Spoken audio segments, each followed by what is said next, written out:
The studio lights had barely settled when the host returned to his desk, smiling at the audience like a man who had just been handed good news. "We're back," he said, adjusting his papers.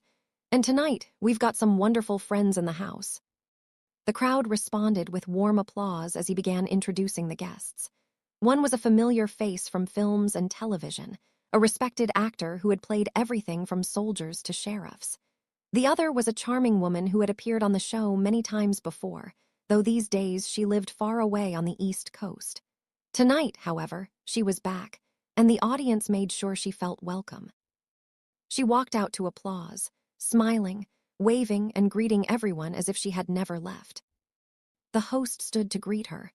"Someone told me you were in the building," he said, "but I had no idea you were coming in to visit.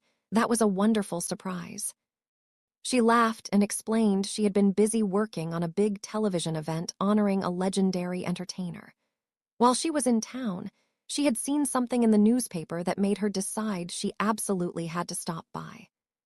"I read that article about you," she said, "and I just wanted to tell you it was beautiful, truly well-deserved. I don't think anyone could have written anything kinder or more honest." The host shrugged with a playful grin. "It's funny how a critic becomes a gentleman the moment he writes something nice about you." The audience laughed. He mentioned how he always seemed to be rushing off somewhere. "And here I am again," he said. "Tomorrow morning I'm heading to Carson City." That sparked a small conversation about the name, whether it had anything to do with the famous frontier scout Kit Carson. Sadly, no family connection could ever be proven, though the idea had always been appealing. Then the conversation turned to health and habits. The host mentioned he had finally given up smoking. "Not because I wanted to," he admitted, "but because my body made the decision for me. Turns out I'm allergic to tobacco. If I touch a cigarette or cigar now, I pay for it." "But coffee," he added with a grin, lifting his cup, "that's a different story."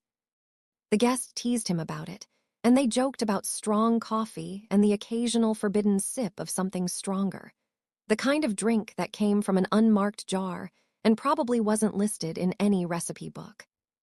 Then came talk of a special program that was about to be rebroadcast, a big, heartfelt production made with the help of many famous friends. "It was one of the proudest things I've ever been part of," the guest said. "A lot of good people came together, and they let me stand in the middle of it all. We made it a few years ago, and now they're bringing it back for a special national celebration, 90 minutes. It meant a lot to me."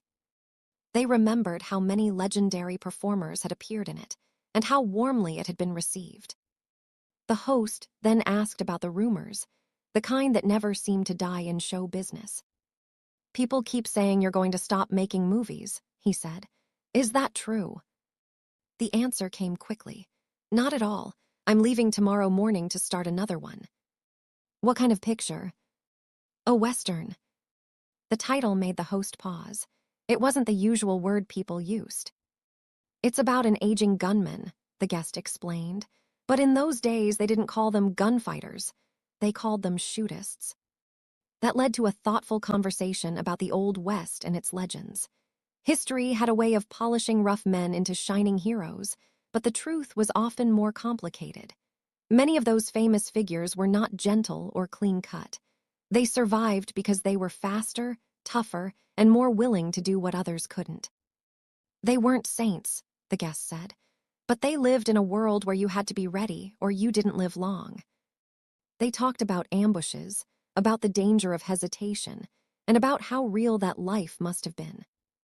Then the host smiled and said, "I remember a movie where you didn't make it out alive." The guest laughed. "Well, at least I slowed them down a little."